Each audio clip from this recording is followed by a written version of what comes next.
आपका 9 भारत समाचार में। आइए देखते हैं खबरें विस्तार से। लेबनान पेजर विस्फोटों से संभावित संबंध की जांच में केरल पुलिस की नॉर्वे स्थित वायनाड निवासी पर नजर। आतिशी ने दिल्ली के मुख्यमंत्री के रूप में शपथ ली, सबसे युवा नेता बनी। अमूल के उप महाप्रबंधक ने एक्स यूजर के खिलाफ शिकायत दर्ज की, अफवाह फैलाने का आरोप। बेंगलुरु में कॉलेज वॉशरूम में लड़कियों के वीडियो रिकॉर्ड करने वाले छात्र को गिरफ्तार किया। केटीआर का आरोप, तेलंगाना सीएम रेवंत रेड्डी ने 8,888 करोड़ रुपए के अमृत योजना घोटाले को अंजाम दिया।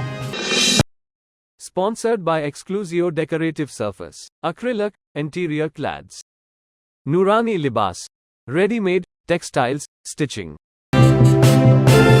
लेबनान में हिजबुल्लाह ऑपरेटिव्स को निशाना बनाकर किए गए पेजर विस्फोटों की जांच में नॉर्वे में बसे एक भारतीय प्रवासी का नाम सामने आया है। इन विस्फोटों में 12 लोगों की मौत हुई थी और हजारों लोग घायल। रिंसन जोस, जो अब नॉर्वे के नागरिक हैं, मूल रूप से केरल के वायनाड से हैं और 37 वर्षीय इस व्यक्ति की बुल्गारिया में स्थित कंपनी पर शुरुआती रिपोर्टों में आतंकवादी संगठन को पेजर सप्लाई करने का आरोप लगाया था। प्रारंभिक जांच में खुलासा हुआ कि ये पेजर, जिनमें कथित तौर पर मोसाद द्वारा 3 ग्राम विस्फोटक छिपाया गया था, ताइवान स्थित कंपनी गोल्ड अपोलो द्वारा निर्मित थे। हालांकि कंपनी ने एक बयान में कहा कि विस्फोट में इस्तेमाल किया गया पेजर मॉडल AR924 वास्तव में हंगरी के बुडापेस्ट स्थित BAC कंसल्टिंग के FT द्वारा निर्मित है और बेचा गया था, जिसे इसका ट्रेडमार्क इस्तेमाल करने का अधिकार दिया गया था। प्रधानमंत्री नरेंद्र मोदी 21 सितंबर को 3 दिवसीय यात्रा पर अमेरिका रवाना हुए हैं। वह क्वाड शिखर सम्मेलन में भाग लेंगे और 23 सितंबर को संयुक्त राष्ट्र महासभा में भविष्य के शिखर सम्मेलन को संबोधित करेंगे। यह उनकी लगातार तीसरी बार लोकसभा चुनाव जीतने के बाद पहली अमेरिकी यात्रा है। क्वाड शिखर सम्मेलन, मोदी ने कहा, मैं अपने सहयोगियों राष्ट्रपति बिडेन, प्रधानमंत्री अल्बानीसे और प्रधानमंत्री किशिदा के साथ क्वाड शिखर सम्मेलन में शामिल होने के लिए उत्सुक है।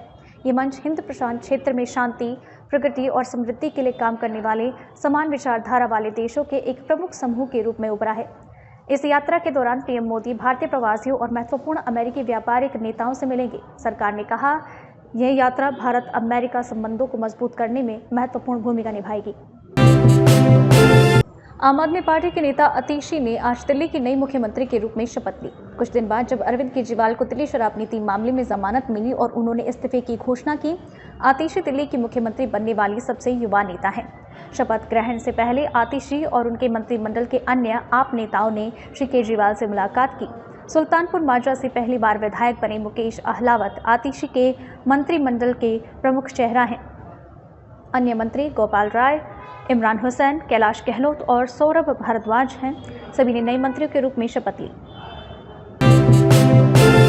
Gujarat Cooperative Milk Marketing Federation GCMMF के एक वरिष्ठ अधिकारी ने शनिवार को सोशल मीडिया प्लेटफॉर्म X पर कई यूजर्स के खिलाफ अमूल को बदनाम करने और अफवाहें फैलाने के आरोप में शिकायत दर्ज कराई।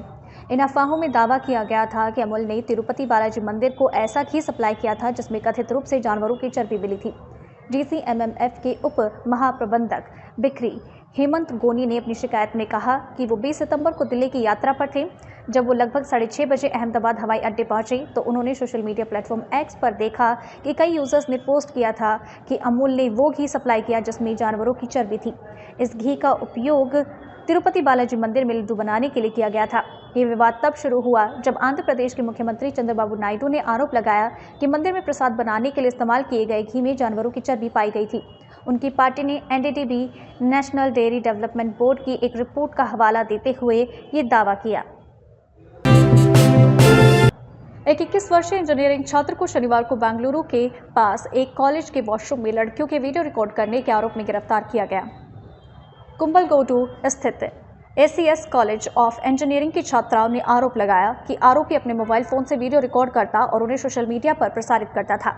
जैसे ही ये खबर फैली, कॉलेज में बड़े पैमाने पर विरोध प्रदर्शन शुरू हो गए, जिसके बाद पुलिस को स्थिति नियंत्रित करने के लिए वहां दौड़ना पड़ा। पुलिस ने छात्रों को आश्वासन दिया है कि आरोपी, जो कि 7वें सेमेस्टर का कंप्यूटर साइंस का छात्र है, उसके खिलाफ कड़ी कार्रवाई की जाएगी। पुलिस सूत्रों के अनुसार आरोपी ने अपने मोबाइल पर लगभग 7 से 8 वीडियो रिकॉर्ड किए थे, जिन्हें अन्य छात्रों ने खोजा। बेंगलुरु में एक 29 वर्षीय महिला की हत्या का मामला सामने आया है, जिसे बेरहमी से मारकर उसके शरीर को कई टुकड़ों में काटकर एक फ्रिज में रखा गया। ये घटना मल्लेश्वरम के व्याली कवाल आवासीय क्षेत्र में एक फ्लैट में हुई। अतिरिक्त पुलिस आयुक्त सतीश कुमार ने घटनास्थल का दौरा करने के बाद पत्रकारों को बताया कि ये घटना घर की पहली मंजिल पर हुई और ये संभवतः 4 से 5 दिन पहले की बात है। मर्डर्ड महिला एक अन्य राज्य से थी, लेकिन वो अपने परिवार के साथ बैंगलोर में बस गई। आयुक्त ने कहा कि जांच पूरी होने के बाद इस मामले में पूरी जानकारी प्रदान की जाएगी। हैदराबाद में पिछले 4 दिनों से लगातार हो रही बारिश ने निवासियों के बीच चिंता बढ़ा दी है। 10 दिनों की धूप के बाद बारिश की वापसी ने कई लोगों को हैरान कर दिया। शहर में जब धूप खिली थी तब मौसम विभाग ने आगामी भारी बारिश को लेकर चेतावनी जारी की। हैदराबाद मौसम केंद्र ने अगले 2 दिनों तक भारी बारिश की भविष्यवाणी की है और नागरिकों से सतर्क रहने की अपील की है। राज्य आपदा प्रतिक्रिया बल SDRF और नगर निगम विभागों के अधिकारियों को मौसम के प्रभाव के मद्देनजर उच्च सतर्कता पर रखा गया है। उच्च अधिकारियों ने फील्ड स्टाफ को सड़कों पर जलभराव रोकने के लिए राहत उपाय लागू करने का निर्देश दिया। निवासियों को सावधानी बरतने और अत्यावश्यक होने पर ही घर से बाहर निकलने की सलाह दी गई। बीआरएस पार्टी के कार्यकारी अध्यक्ष KTR ने शनिवार को आरोप लगाया था कि तेलंगाना के मुख्यमंत्री रेवंत रेड्डी ने 8,888 करोड़ रुपए के अमृत योजना टेंडर घोटाले को अंजाम दिया। KTR ने कहा कि रेवंत रेड्डी ने राज्य में सत्ता संभालने के 3 महीनों के भीतर ही इतना बड़ा घोटाला किया। मुख्यमंत्री, जिनके पास MA एंड UD नगर प्रशासन एवं शहरी विकास विभाग भी है, इस घोटाले को अंजाम दिया और इसकी गंभीरता काफ़ी बड़ी है। KTR ने कहा यह भी संभव है कि रेवंत रेड्डी अपना मुख्यमंत्री पद खो दें। KTR ने यह भी आरोप लगाया है कि रेवंत रेड्डी ने अपने बहनोई S सुजन रेड्डी को करोड़ों रुपए के काम दिए हैं, जबकि उनके पास जरूरी योग्यता नहीं थी। KTR ने केंद्र सरकार से आग्रह किया कि वो अमृत योजना की तत्काल विस्तृत जांच का आदेश दे। ऑल इंडिया मजलिस-ए-इत्तेहादुल मुस्लिमीन के अध्यक्ष असदुद्दीन ओवैसी ने शुक्रवार 20 सितंबर को गृह राज्य मंत्री MOS बांदी संजय कुमार पर भारत में इस्लामोफोबिया को बढ़ावा देने का आरोप लगाया है। कुमार की मदरसों पर की गई टिप्पणी पर प्रतिक्रिया देते हुए ओवैसी ने X पर लिखा, ये व्यक्ति गृह राज्य मंत्री है और मदरसों के खिलाफ सामान्य स्वीपिंग बयान देते हैं, जो माननीय मंत्री की मानसिकता को दर्शाता है। हैदराबाद के सांसद ने आगे कहा, हर भारतीय को गृह राज्य मंत्री के इस नफरत भरे बयान की कड़ी निंदा करनी चाहिए। वो भारत में इस्लामोफोबिया को बढ़ावा दे रहे हैं। गृह राज्य मंत्री ने विवाद खड़ा करते हुए कुछ मदरसों पर आतंकवाद को बढ़ावा देने और राष्ट्रीय सुरक्षा को खतरा पहुंचाने का आरोप लगाया था। सुनो करीमनगर के MP, तुम्हारी RSS कुछ नहीं की भारत की आजादी की लड़ाई में। मुरादाबाद के वाली में दीन हजरत काफी जब फांसी के फंदे पर जा रहे थे तो मुस्कुरा रहे थे, नाते शरीफ पढ़ रहे थे। तुम नहीं जानते हमारी तारीख को करीमनगर के MP। तुमको इस्लामोफोबिया की एक बीमारी है। मुसलमानों से नफरत करना तुम्हारी फितरत है और तुम्हारा प्राइम मिनिस्टर झूठा है। सबका साथ, सबका विकास, सबका विश्वास,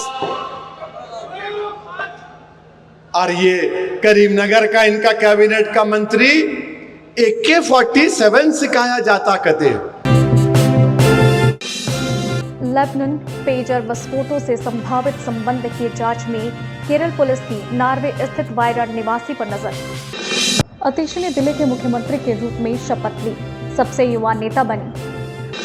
अमूल के उप महाप्रबंधक ने X यूजर के खिलाफ शिकायत दर्ज की, अफवाह फैलाने का आरोप। बेंगलुरु में कॉलेज वॉशरूम में लड़कियों के वीडियो रिकॉर्ड करने वाले छात्र को गिरफ्तार किया। KTR का आरोप, तेलंगाना CM रेवंत रेड्डी ने 8,888 करोड़ रुपए के अमृत योजना घोटाले को अंजाम दिया। Sponsored by Exclusio Decorative Surface, Acrylic, Interior Clads, Nurani Libas, Ready-made, Textiles, Stitching। अभी के लिए इतना ही। लगातार खबरों के लिए बने रहिए हमारे साथ। नमस्कार।